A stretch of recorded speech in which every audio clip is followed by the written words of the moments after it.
To get in order, and then we can begin. I'm just going to check the clicker for a second.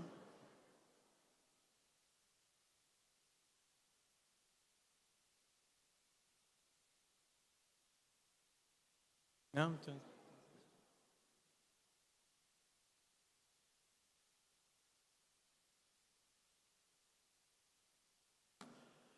Okay. Hello, packed house. So I'm going to do my best here because I just came from teaching, so I'll try not to make an ass of myself.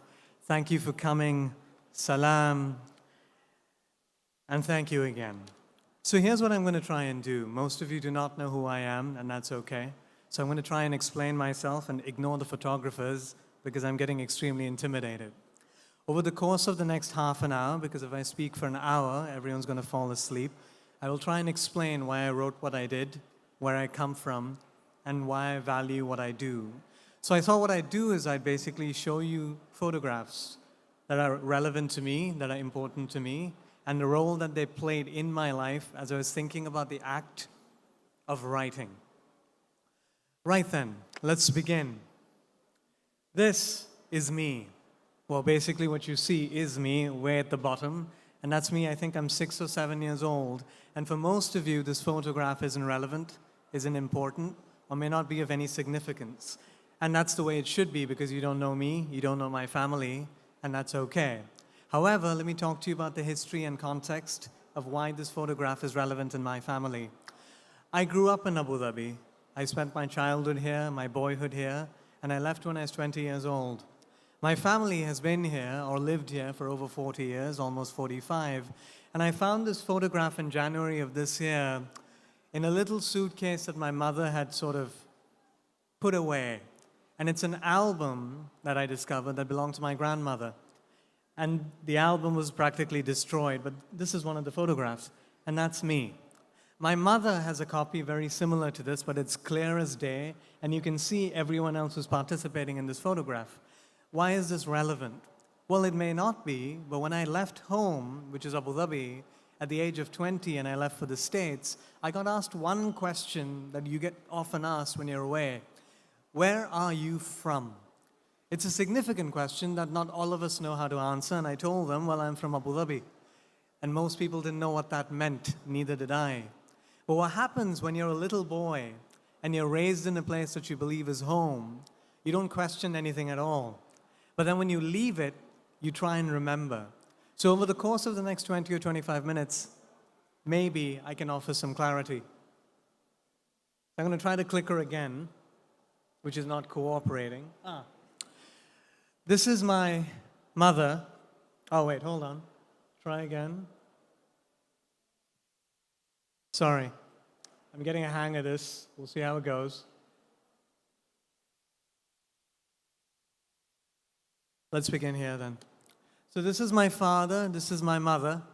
As you can see, they're extraordinary, beautiful people, which is where I get my looks from. But again, this photograph is of significance because this was also almost destroyed. And we tried to salvage it to try and figure out what to do with it.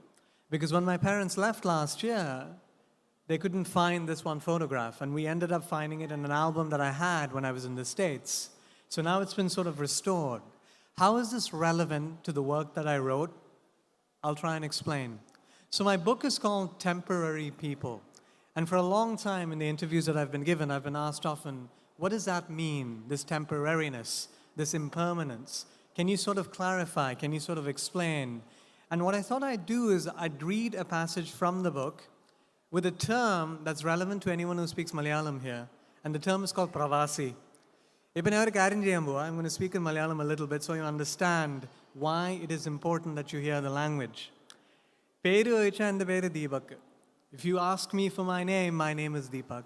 Achchande peru Unnikrishnan. My father's name is Unnikrishnan. Ammede peru Indu. My mother's name is Indu. And there they are.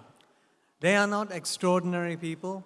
You will not read about my mother or my father in textbooks, in history books, in anthropology books, in sociology books, and I know this because I teach at an institution called New York University. My parents, I have to say, and I'm saying this because there are a number of photographers here, did not give me permission to use this. But I'm using it because it's important to me that you know what my parents look like. Pravasi. So this is on page, I think, 185. Give me a minute, please. And what I'm going to read you is a section where someone is asking a very old woman what the word means. And this person is a sociologist / journalist. And this is what the old woman says. Pravasi means foreigner, outsider, immigrant, worker. Pravasi means you've left your native place. Pravasi means you'll have regrets. You'll want money, then more money. You'll want one house with European shitters and one car, one scooter. Pravasi means you've left your loved ones because you're young, ambitious, filled with confidence that you'll be back someday, and you probably will. For a few weeks every year, you'll return for vacations, but mind you, you return older, blacker, news-hungry.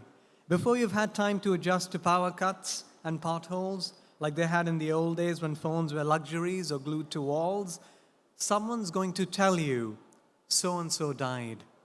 And it'll be a shock because you didn't know. And when you go to this person's house to pay your respects, you'll discover someone else has died. And as you continue to see people you know you're required to see, you'll hear about more dead people, or ailments, or needs. Then you'll see the new people, fat babies or wives or husbands, and you'll look at what you've got, what they've got. Inevitably, you'll think about your own life, the choices you made, how far you've come, if paying for those shitters was worth it.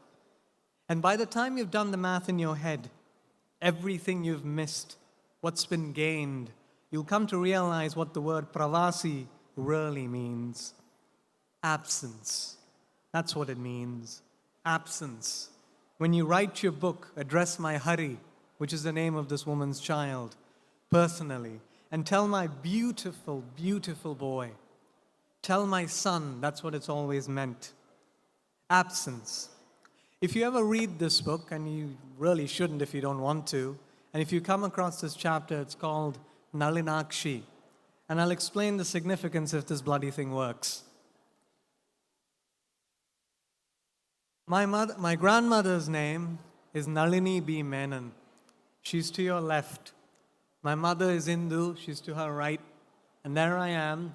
I used to be good looking. Basically there. This photograph, again, may not be of significance to a large number of you, and it shouldn't be. But I'll tell you why it's of significance to my family. When my grandmother visited Abu Dhabi, the only time she came, she visited Abu Dhabi because my grandfather had died. And my grandfather died here in Abu Dhabi. So what you're basically seeing is an old woman who's depressed, who just does not know what to do with her life, and who's come home to be with her oldest daughter and her only grandson, which is me. So in the work, as you read the work, you will see clues or evidence of people who are of significance to me, but they're there simply because I need them to be there.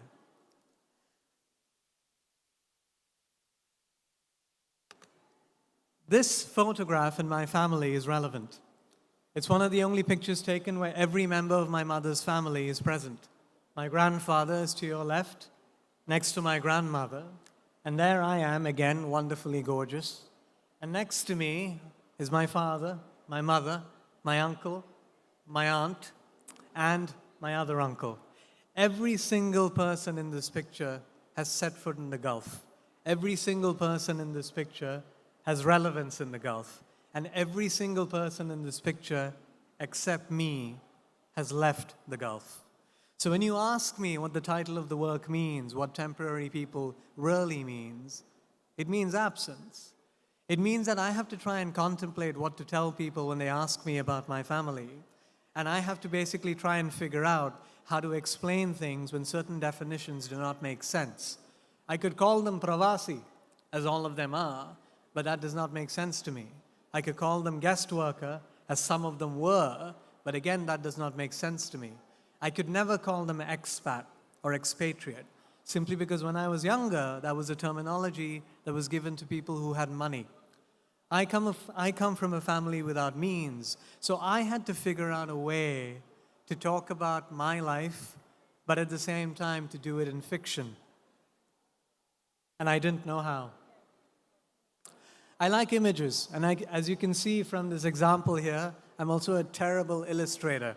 And I'm not going to pretend that I'm a genius at the craft or art. You'll never get that from me.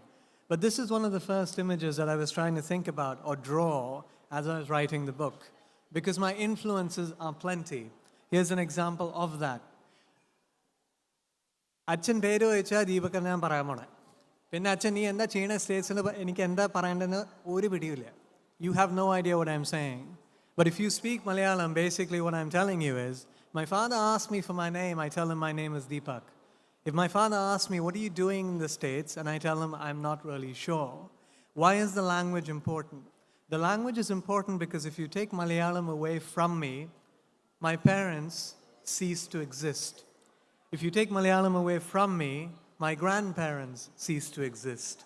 So when I write in English, what do I do with the language? How do I make sense of the language?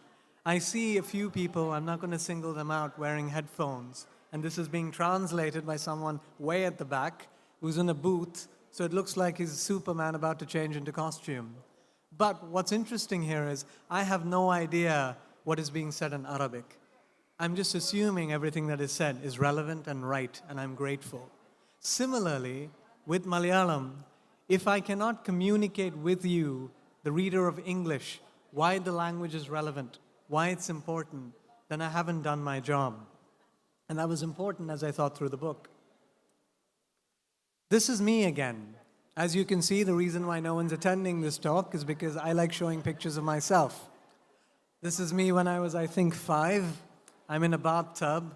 Again, this photograph isn't of significance to most people, but I can tell you a few things. I can tell you before this photograph was taken, I was returning home from Abu Dhabi Indian School, which is where I went to school, driven by a man whose name is Raju. And I'm not sure if he's here anymore. Raju is Malayali. As he was driving me to school, I decided that I needed to go to the toilet in the car that he was driving me in. So I basically went in my pants. When I got home, my mother basically asked me, why the long face? And I don't need to explain to you what happened after that. It was embarrassing, humiliating, but after my mother laughed a little, she put me in the tub, and that's where I am. As I'm in the tub, in water, which I used to enjoy, my uncle, whose name is Mugundan, comes home. And Unnikrishnan, which is how I call him, like little father, if I have to translate it, looks inside, sees me, and says hello. You do not know any of this when you see this photograph, but I do, and that's why I'm showing it to you. In fact, when you walk away and you don't know me, you don't remember me after this talk, that is perfectly acceptable and perfectly okay. But if you remember that I showed a photograph and I talked about people who are no longer here, who are elsewhere in Kerala, then that makes me feel okay about life. And that was what I was primarily grappling with when I was in the States. Again, an example of hideous drawing. Why is this relevant? Sometimes when you're away, especially as a teenager, you're not really sure how to articulate your feelings about why you left home, why leaving home mattered so much to you, why you cried on the airplane when your parents came with you to the airport, and why you can't tell your mother and father that you love them. Because in my family, if there's a Malayali in the house, I recognize one or two, we don't do sensitive things really well. I don't talk to my father and tell him I love him. I talk to my father and tell him I'm okay. I talk to my mother and I ask her if she's okay, but I don't talk to my mother and tell her I love her. Why is any of this significant? You see, when I was growing up, I didn't want to be a writer. I was basically a terrible kid at school. My teachers practically gave up on me, and that was okay because my mother called me average. My father called me average, and I think that's really what I am, average. However, when you're average and the world has given up on you, you sort of look at the world on your own terms. You try and figure out why work matters, why intent matters, why you do what you do. And when I was in the States, the only thing my parents asked me to do was find work and find money so I can help them out when they were living here. And because I was average, because I was desperate to know what it means to be extraordinary, I didn't do anything. And I made this drawing to make sense of what my life came to be. This is the final slide. And this slide, again, is not significant, but it is important to me. Sometimes, and I say this because I see one student here who I teach, and I'm grateful she's here. I get asked a lot in my classrooms, why does writing matter? Why does intent matter? Why do you do what you do? And I tell my students, well, I'm not sure. What I can tell you is, there's one thing in my life that I believe I've done with integrity and with a great deal of honesty. And that is basically this book, which is called Temporary People. I say honesty simply because I know that I'm not going to be a 3 or 4 book wonder. In other words, I won't be returning to the fair anytime soon with a new book, which may have been in the press release that you received. I may have another book, and that's just about it. But what I can tell you is, Temporary People, the work that I wrote, is a construction of 45 plus years of my family's existence in the Khalij, or the Gulf. Temporary People is a construction of languages, because you can hear Malayalam, you can hear Hindi, you can hear Arabic, you can hear English, you can hear American slang, you can hear British diction, and you can hear other things because I've made stuff up. Temporary People is also an attempt at trying to figure out what it means to have grown up in a place like this, to be the son of individuals who are brown and who expect to leave at some point in their lives, and what that matters too. Because we talk a lot about history nowadays, we talk a lot about memory nowadays, and off and on, I'm always amused when I hear that you have to talk about the people who are relevant. And I get that very much. But I also sincerely believe you have to talk about people who are just plain, bloody, ordinary. Those are my parents, my grandparents, my uncles, my aunts. You will never meet any of them. At the same time, we are left with 2 people in my family who have remained. One is my sibling, who's not in here. I was thinking of using her photograph, but she's a little chubby, so I haven't used her in the photographs here. And then there's me. So then the question is this, how I'll end, because I don't think I should be speaking for an hour, and I'd be more than happy to take questions, is what am I? This is not a question of identity. I know exactly what I am. In other words, if you walk away from this thinking, he has an identity crisis, I want you to basically say, no, I don't have an identity crisis. This is what I am. I'm from Abu Dhabi. I'm the son of Malayali parents. എനിക്ക് മലയാളം നന്നായിട്ട് സംസാരിക്കാൻ അറിയാം. I know Malayalam. I will speak it if you speak it. I speak Malayalam simply because if I don't speak it, my family ceases to exist partially. I'm also a product of the place. In other words, and I do this in my classrooms, there are things that I remember from the 80s and the 90s that are connected to the city that my students have no memory of simply because they weren't born. I have recollections of what the place used to be with individuals who are from here, from the Khalij, but even they weren't born. So we have conversations, and those conversations are relevant. Because yes, Temporary People is about languages. Yes, Temporary People is about structures of family. Yes, Temporary People is about dislocation. But Temporary People is also about conversation. It's important. It's relevant. Because at the end of the day, I will leave, and I know that. But I come from a generation that has been trained or programmed to leave. At the same time, this is home. Because this is home, we have to figure out how to carry home on our tongues, how to carry home in the conversation we have, and how to remember home with dignity and a lot of satisfaction. But let me assure you, home is not always a happy place. Home is a mixed place. Home is a place where you think about life because people were born here, and home is a place where you think about death because people also died here. Or, as in the case of my family, people died elsewhere. My grandmother died in India when my parents were here. My grandfather died here when my grandmother was in India. And if there's something that I always think about, is what do I do when I can't reach my parents on time because they left last year? However, Let me end this, because I'd like to take questions if there are time for any, with something optimistic and joyful. Temporariness is not a pessimistic state. Temporariness is an optimistic state. At the same time, in order to find nuance in temporariness, you have to linger. You have to linger in the cities that mean something to you. You have to linger with the people who did something for you. And you have to linger with languages. And when I say temporary people is about languages, here's what I mean. English is the only language I read, write, and speak in. I speak Malayalam. I can't read it, nor can I write it. I speak Hindi. If you are really patient, we can have a conversation. I speak Urdu. It's the same. I don't speak Arabic, even though I learned it for 17 years. However, if I do not hear Arabic, it's like something is missing. It's like something is lost. It's like home has been displaced. And that is important for a majority of you, I hope, to understand that home is not a category, that home is a state, that home is something that you think about but cannot exactly articulate, even though someone is asking you to articulate what is home. So when I get asked, where are you from? I tell them I'm from Abu Dhabi because it makes sense to me. I tell them I'm from Abu Dhabi because I remember my father, I remember my mother, I remember my sister, I remember my family. I tell them I'm from Abu Dhabi because I remember Abu Dhabi. I remember the way people in the Khalij speak Arabic. I remember the call of the Adhan.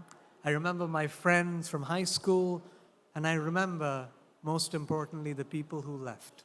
People that you will never get to hear about in anything that you do because they were deemed ordinary people.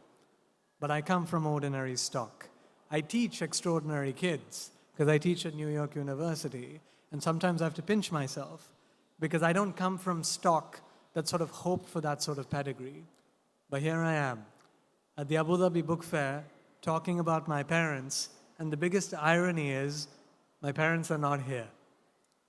They left last year. So this is weird. And this is probably the only reason I was showing weird pictures of myself from childhood, because I don't know what to do with this state, what that means. What should it mean? Thank you very much for coming. I'm told that there's usually a Q&A at the end. So if there are questions, I'd be more than happy to take any.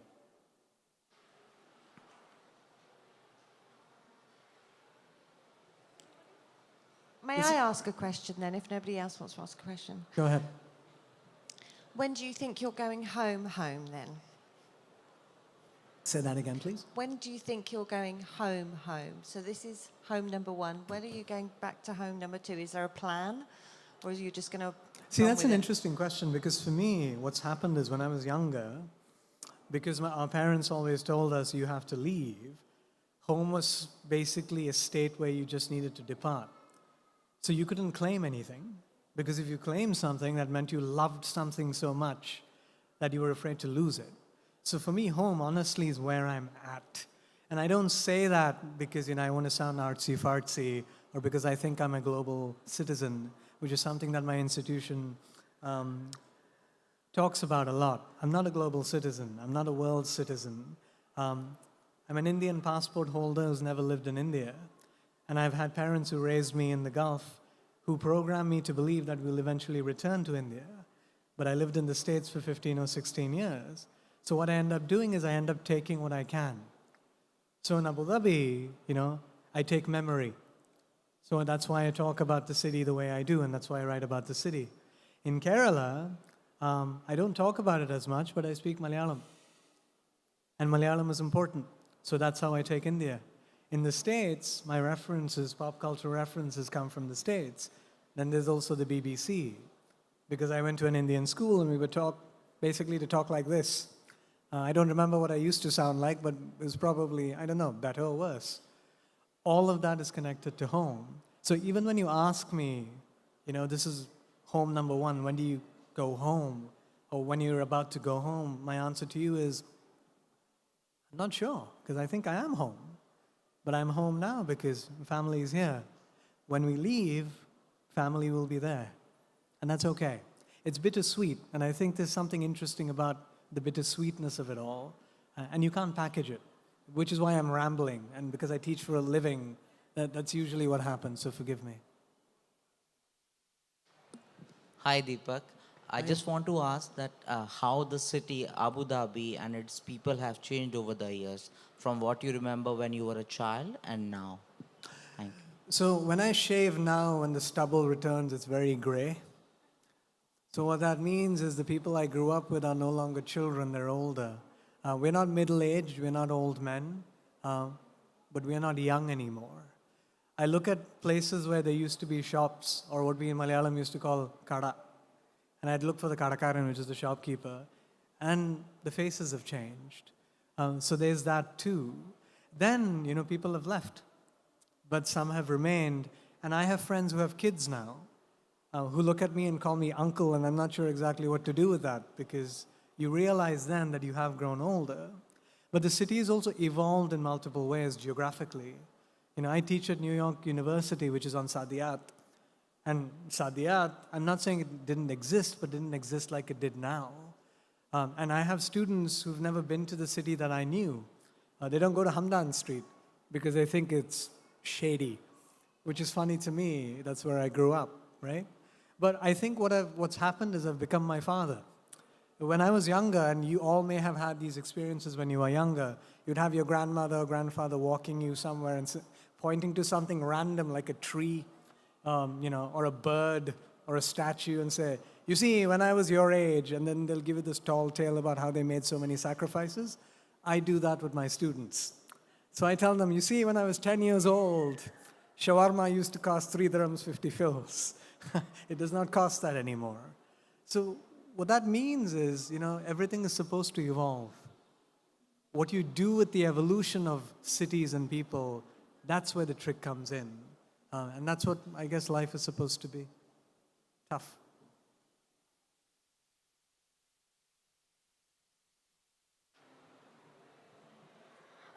So you say that you didn't want to write as a child, but when was it that you actually took that pen and you realized I want to write?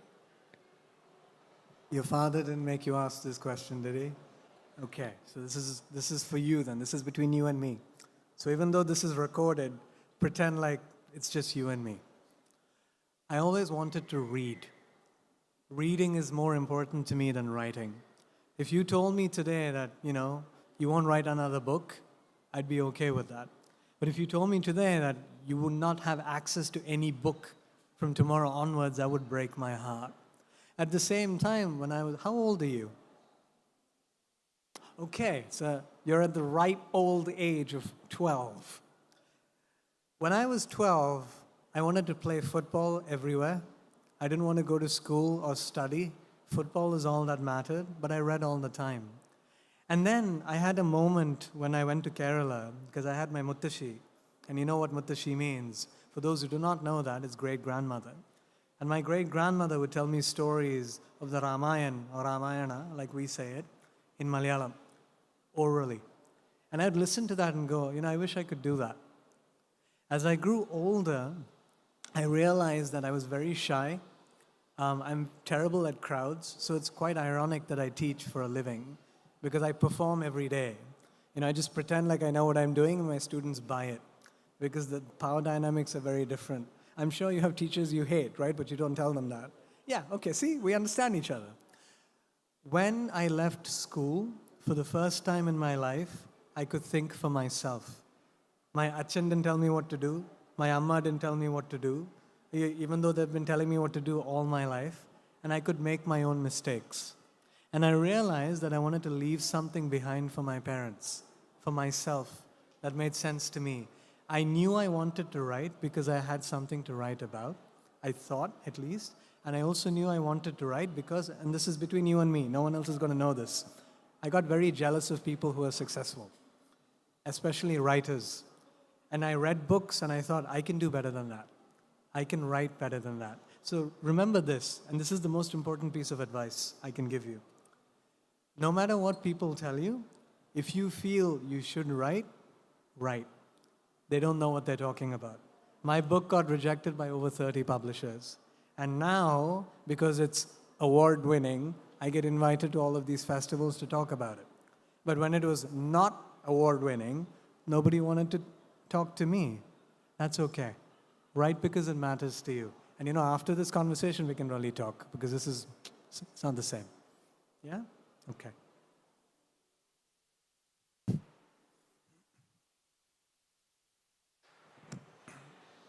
Hi. Hi. You just explained the word pravasi, that it's being absence. So what you feel that you also mentioned that when we go back after a gap of years, then we see new faces or we miss some old faces which has gone. So what you feel that being a pravasi, do you lose your relevance back home, or Pravasis do it is a feeling like that, or and they keep continuing living in the city of their Pravasi due to a force that you can't settle and go back, and you have to. It is better for the Pravasi to be in the present city. So let me answer this question as make it a two-part answer. I don't identify as being a Pravasi. I identify as being from Abu Dhabi. The Pravasi experience is related to my parents and family members. And it's an interesting experience, especially in Kerala, because if you look at the data, most of the South Asians who are in the Khalij, especially the UAE, a large percentage of them are from Kerala. And so what they do is when they're here, especially those who haven't had the luxury of having their families here, they work on behalf of people they don't regularly see. I mean, now with FaceTime and WhatsApp, it's a different experience, but it's still not the same. Like if you can't touch your child, you still can't touch your child. So when they go back, what's been happening now is there's a lack of communication between family members and loved ones. Simply because they don't know what to do after the usual, how are you doing? Fine. How's the Gulf? Fine. Because when you're on vacation, everything is perfect. Because everyone's happy to see you. They want the cookies and the chocolates and everything that you brought home. And then when you have to live life as a normal human being, they don't know what to do with you. And I've seen this in Kerala. I've seen houses in Kerala that are practically empty of people, or they've just left behind the old people, and the younger ones are here, working on behalf of this inanimate object, which is a house. But the experiences, and this is important for you to understand, shouldn't be generic as well. My response isn't generic. It's specific to what I know. But I come from a family without means. We just got really, really lucky. I've met other families who go back, 7, 8 times a year, and it's okay. Nothing's changed. Everything's all right. It's very different depending on what you do for a living and what that does to your mind as well. Because, when you return after so many years spent in a land which was supposed to be foreign, but you've sort of accepted as your home, and then when you return, you don't know what to do with home, you're lost. And here's the important part. Most people nowadays, especially the ones who came in the 80s and 90s, they're returning as older people. They're not young anymore. And Kerala does not know what to do with the old people. This is my opinion. Others would disagree. So it's a nuanced experience that shouldn't be generalized. So my experience is very specific, but I don't identify as a Pravasi.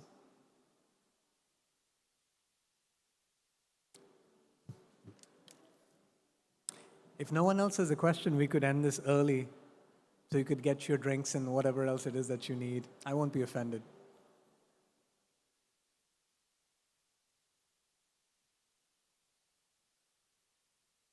So I just want to say thank you for coming.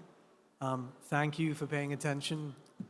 And thank you for hearing me go on and on and on and on. But finally, and this is for you, you want to write? You write. Don't give a damn what anyone says, especially your dad who's sitting next to you. You write because it matters to you. It's important. Okay.